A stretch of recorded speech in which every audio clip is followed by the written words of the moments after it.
Hello everyone and welcome back to English Pod. My name is Marco. I'm Erica. And today we have a great intermediate lesson for you. That's right, we've got some excellent real English for you all about cleaning the house. Cleaning the house, that's a real life situation, so we're going to give you real English. Exactly. So in today's lesson, we're going to look at language about cleaning the house.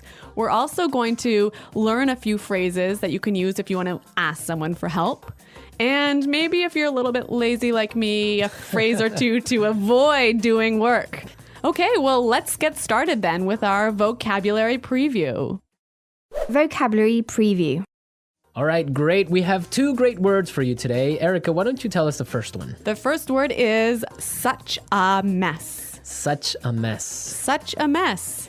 So when something is a mess... It's dirty. Yeah, or things are everywhere. Disorganized. Yeah, so, you have your clothes on the floor and your shoes on... Okay, so that sounds a lot like my desk at work. Your shoes on your desk. Yeah, I've seen that. I've been wanting to ask you about that.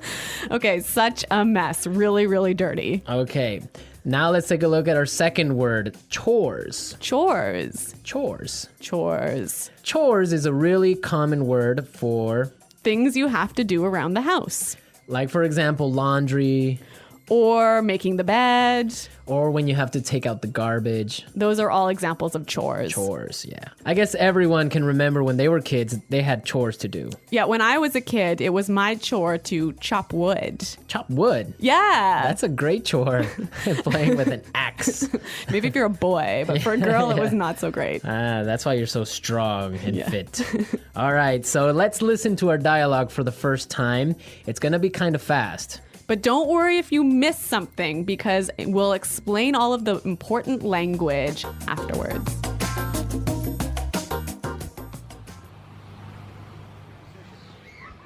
Honey, the house is such a mess. I need you to help me tidy up a bit.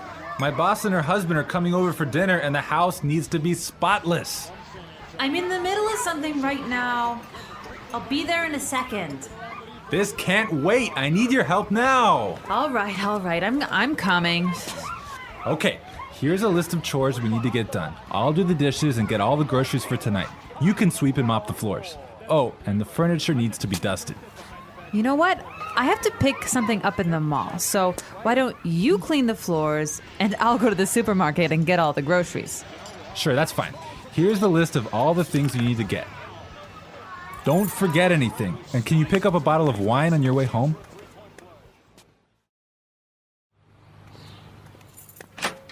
Hey, honey, I'm back.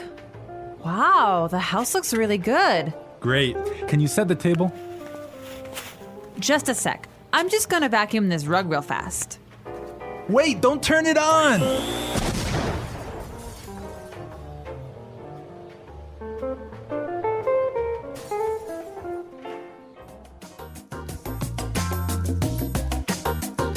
So my God, Marco, what happened there? An explosion. We love a good explosion here at English Pod. We're going to give you as many explosions as possible. Okay. Right. So let's take a look at our language takeaway. Language takeaway. So language takeaway is the part of our lesson where we teach you what we think are some really important words that are found in the dialogue. Exactly, and we have 3 really important words in our dialogue today. So let's start with the first one. Tidy up. Tidy up. Tidy up. So to tidy up means to... put things in their correct spot. Right, so put the shoes on the floor. Get those shoes off my desk. Exactly, so tidy up, organize things a little bit. Yeah, put things away. Okay, let's take a look at our second word now. Spotless. Spotless. Spotless. Spotless. So when you want something to be spotless... you want it to be really clean. Really clean, not a spot of dirt on it. Like your desk. Exactly, my desk is spotless. My desk is not spotless. All right, great word. Now let's take a look at our last word for language takeaway. Mall. Mall. Mall. M-A-L-L, mall. Mall, yeah. It's a strange sounding word. It is a little bit funny sounding, but it basically means a large building with many shops inside, many different stores inside. Right. Now, in British English, you would say shopping center. Yeah, I think that's a little bit more common, but in American English, we say mall. Great. So now it's time in our show to look at putting it together. Putting it together. Okay, so in putting it together, we take a word from the dialogue and we show you how to use this word in real English. So we give you a couple of examples of how this particular word can be used. Exactly. So the word that we have for today is groceries. Groceries. Groceries. Groceries. Erica, why don't you tell us what groceries are all about? So groceries are all of the food items that you need to buy at the supermarket. So like your bread and milk and meat and... Vegetables. Exactly. Those are all stuff. Groceries. Okay, so let's listen to some examples on how we use this phrase. Example 1. There's no milk. Can you go to the grocery store? Example 2. Here's the grocery list. I need all of these things so that I can cook dinner tonight. Don't forget anything. Example 3. I hate grocery shopping. I can never find what I'm looking for. Okay, great examples. We heard some really interesting combinations, right? Yeah, we heard grocery store. Which is where you buy your groceries. Exactly. Grocery shopping. Buying all your groceries. And grocery list. Where you have all the items that you need to buy. A list of everything you need to buy. Exactly. You know, grocery store. I think this is quite a common word in Canada. Probably North America. Yeah. Do you say grocery store in America? Well, if it's a small one. Really? So like a small store. in Canada, I say grocery store for even like a supermarket. Really? Yeah. I guess, well, I would say supermarket for a large one and grocery store for a little corner shop. All of these little differences in American Canadian English. Okay, I think it's time for us to listen to our dialogue another time. This time it'll be a little bit slower. Honey, the house is such a mess. I need you to help me tidy up a bit. My boss and her husband are coming over for dinner, and the house needs to be spotless. I'm in the middle of something right now. I'll be there in a second. This can't wait. I need your help now. All right. I'm coming. Okay, here's a list of chores we need to get done. I'll do the dishes and get all the groceries for tonight. You can sweep and mop the floors. Oh, and the furniture needs to be dusted. You know what? I have to pick something up at the mall. So why don't you clean the floors and I'll go to the supermarket and get all the groceries? Sure, that's fine. Here's the list of all the things you need to get. Don't forget anything. And can you pick up a bottle of wine on your way home? Hey, honey, I'm back. Wow, the house looks really good. Great. Can you set the table? Just a sec. I'm just gonna vacuum this rug real fast. Wait! Don't turn it on!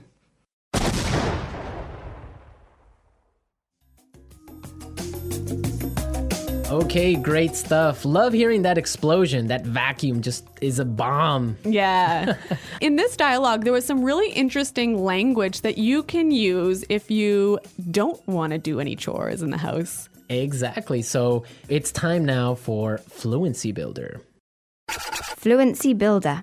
You know, Fluency Builder is a part of our show that we use to take a common phrase or a word that you already know and show you how to express that idea more fluently and more naturally. Exactly. So let's take a look at our first idea that we want to explain. let's say you're watching TV like the woman in this dialogue, and your husband wants you to help him do the chores. And you say, no, I'm busy. Right. Or I'm doing something. Those are two great expressions, but we heard something a little bit different in the dialogue. I'm in the middle of something right now. I'm in the middle of something right now. Yeah, that phrase is great. It means she's busy. She's doing something. Yeah, I'm in the middle of something. Yeah.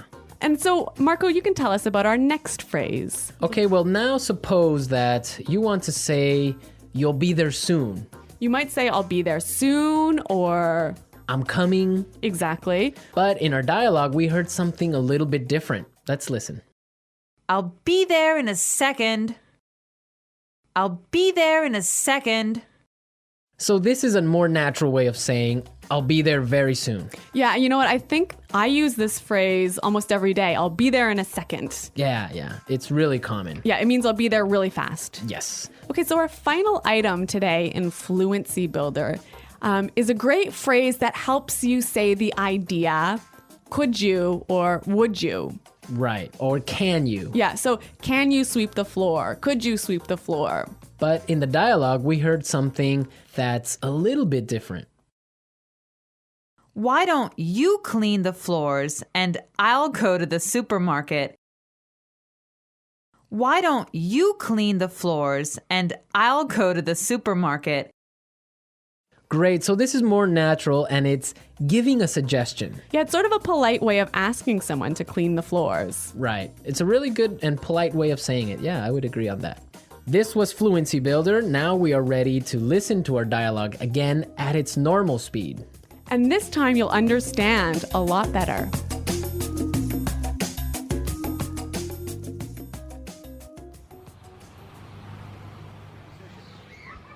Honey, the house is such a mess. I need you to help me tidy up a bit. My boss and her husband are coming over for dinner and the house needs to be spotless. I'm in the middle of something right now. I'll be there in a second. This can't wait. I need your help now. All right. I'm coming. Okay, here's a list of chores we need to get done. I'll do the dishes and get all the groceries for tonight. You can sweep and mop the floors. Oh, and the furniture needs to be dusted. You know what? I have to pick something up in the mall. So why don't you clean the floors and I'll go to the supermarket and get all the groceries? Sure, that's fine. Here's the list of all the things you need to get. Don't forget anything. And can you pick up a bottle of wine on your way home?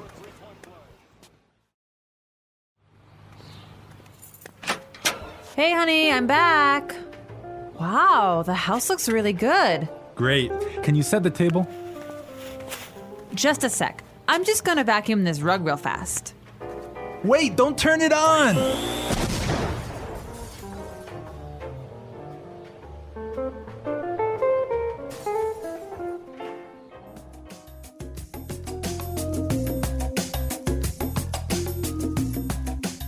Has this ever happened to you? Has your vacuum cleaner exploded in your house? Well, not a big explosion like this one. Not so dramatically. Not so dramatically.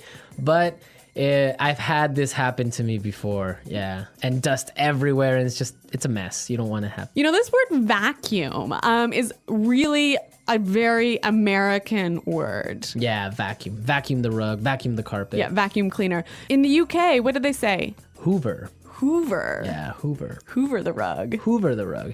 Which is interesting because it's actually a brand. Yeah. So I guess it's kind of like American English. You say, pass me a Kleenex. Oh, that's true. That would be like a tissue. Yeah. So I guess they say Hoover the rug or Hoover the house. Yeah. Wow. You know, I really love these small differences in meaning that we have between American English and British English. Yeah, it's fun. Okay. Well, another interesting thing about this is that the man was doing the housework. I know. He's a house husband. Yeah. So he's the one doing all of the chores in the house. Yeah, that's the new trend now. Now it's more popular for men to stay home and take care of the babies and clean the house. Yeah, like when I was growing up, my dad would take out the garbage and that was it. My mom had to do everything else. But now I think it's becoming a lot more common, especially in North America, for the household chores to be divided between the man and the wife equally. Yeah, I think it's fair. Me too. Yeah. You'd make a good husband, Marco. That's what they say, but they haven't married me yet. Okay. All right. Well, we're out of time, folks. Be sure to log on to our community website and you can leave all your comments. And maybe other house husbands out there can give us their feedback on what they think about this. Yeah, so check us out at englishpod.com. And thanks for listening today, everyone. Until next time, this is Marco and Erica saying Bye. goodbye.